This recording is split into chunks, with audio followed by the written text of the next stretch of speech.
Olá, meu povo, estamos aqui mais uma vez para mais uma aula de história, onde vamos dar continuidade aos nossos assuntos do segundo bimestre, né? Na semana passada tivemos uma aula virtual, uma aula online, onde nós falamos sobre a independência dos Estados Unidos.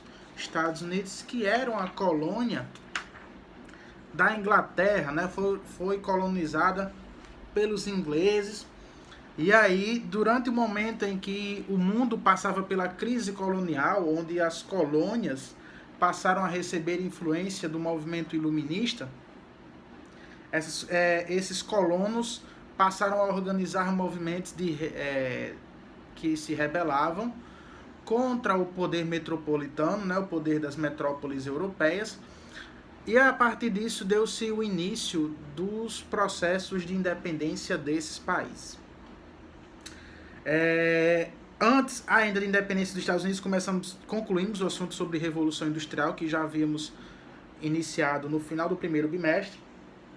E agora chegamos a um novo conteúdo, a Revolução Francesa. No livro de vocês, a Revolução Francesa é dividida em duas partes.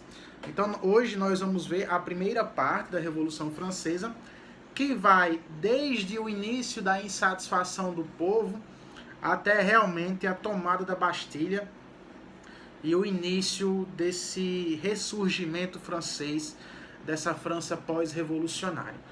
Na próxima aula nós vamos ter o início desse governo de fato, vamos falar de Robespierre, vamos falar sobre a queda do próprio Robespierre e criar já o cenário para depois falarmos sobre Napoleão Bonaparte, tá? Mas enfim, vamos por aqui. Revolução Francesa, primeira parte. A França, pessoal, era um dos países mais poderosos durante o século XVIII, tá? Junto com a Inglaterra, que a Inglaterra já era potência, já havia acontecido a Revolução Industrial pela Inglaterra, né, era a principal economia do mundo, mas a França, de certa forma, era a segunda, né, estava ali ao lado da Inglaterra. Só que mesmo assim, a França era um país extremamente atrasado. 80% da sua população era formada por pessoas que viviam no campo, eram camponeses. Então a Revolução Industrial ainda não havia chegado com tanto êxito pela França nessa época, vai demorar um pouco, tá? E a economia francesa vai ser predominantemente dependente da agricultura. E aí o que acontece? Todo esse cenário, ele faz parte de um contexto histórico chamado de Antigo Regime. Sobre o Antigo Regime, nós já estudamos um pouco das características no primeiro bimestre, que falava o quê? Absolutismo mercantilista, né, monarquia absolutista, né, que fazia com que todos os poderes estavam concentrados na figura de um líder só, que basicamente era o rei. Ainda no século XVIII, a França ela tinha algumas heranças do período da Idade Média, do período feudal, né? Estamos no século XVIII, ainda existem heranças do período feudal, como, por exemplo, a forma como a classe social ela é dividida, como a sociedade é dividida em três classes. As classes vão ser, como a gente já estudou na Idade Média, a primeira classe é formada pelo clero, né, que são as pessoas da igreja.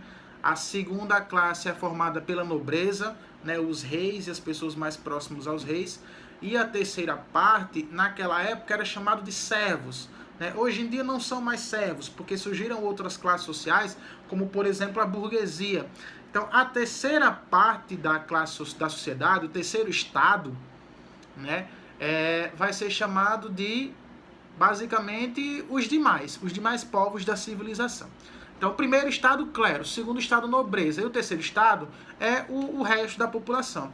E dentro desse resto fazem parte a burguesia, né, que havia passado por um processo de enriquecimento, já que surgiram no final da Idade Média, entraram no período de mercantilismo, né, conquistaram muitas riquezas, e além dos burgueses tem os trabalhadores e também tem os camponeses. Então, se a gente for pegar toda a população da França, 80% dos franceses estavam dentro desse terceiro estado, enquanto o clero representava os outros 10% e a nobreza representava os outros 10%.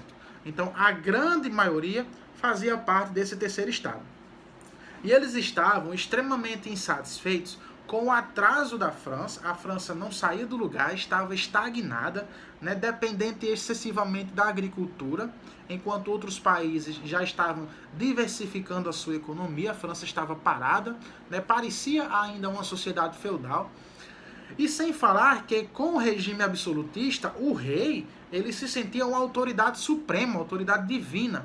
É tanto que o rei Luís XIV, que é um rei antes dessa época aqui, nós já estudamos sobre ele quando estávamos falando de absolutismo, ele era um rei francês e foi ele quem falou a frase, o Estado sou eu, né? Como se ele fosse a incorporação de todos os poderes, como se ele fosse mais importante que o próprio país, mais importante que a nação que ele está liderando.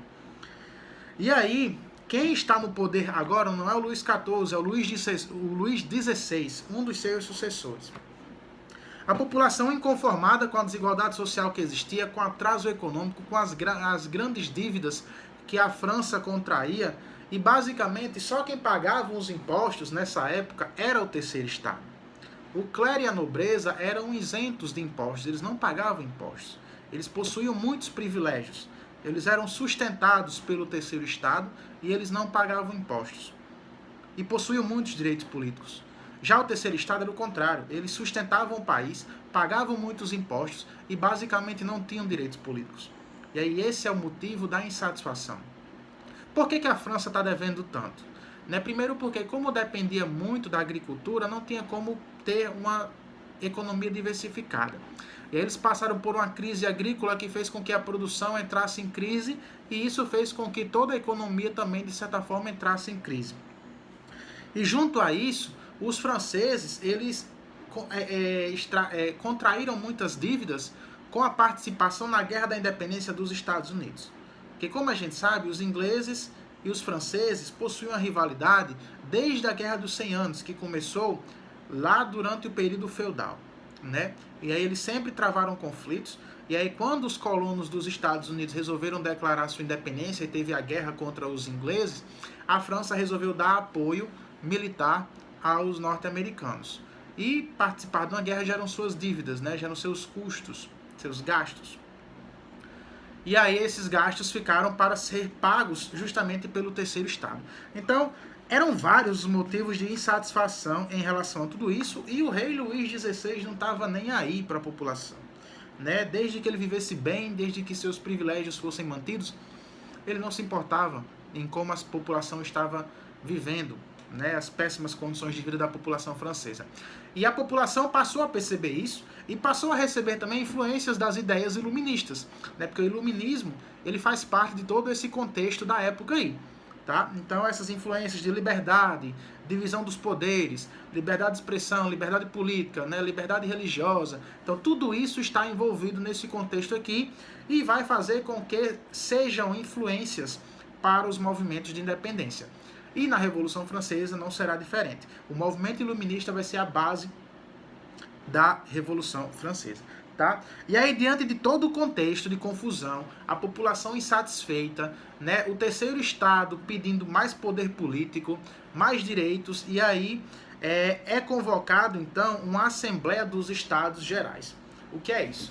É uma reunião onde os representantes de cada Estado, né, clero, nobreza e o terceiro Estado, se reúnem para decidir algumas modificações políticas, algumas reformas. Né?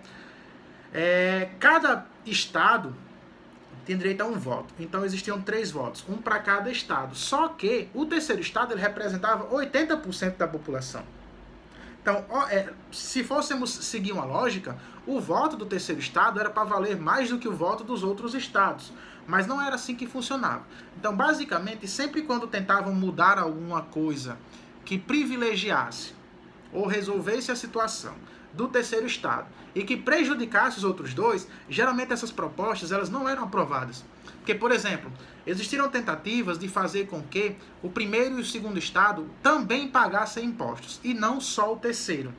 Ou seja, todo mundo pagar imposto.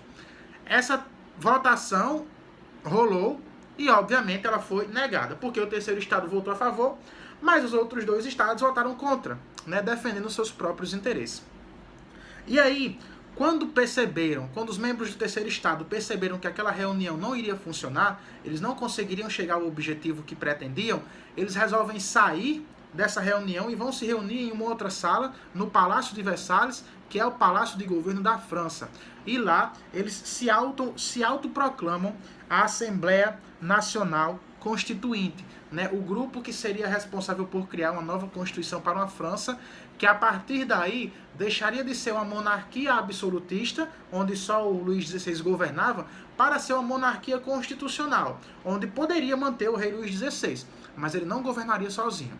Agora existiria a divisão dos poderes, né? Basicamente aquela ideia lá do legislativo, executivo e judiciário que existem até hoje em dia. Só que o rei Luís XVI vai ser contra a criação da monarquia constitucional, porque ele sempre foi acostumado a viver numa monarquia absolutista.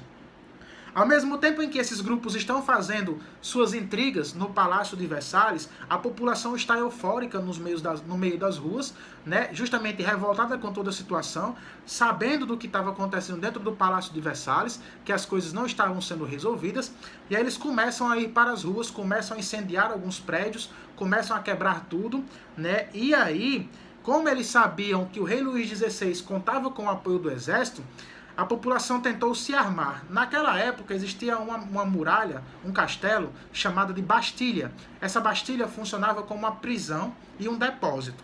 Né? O depósito guardava as armas da França e uma prisão que prendia justamente os opositores políticos, os inimigos do rei Luís XVI.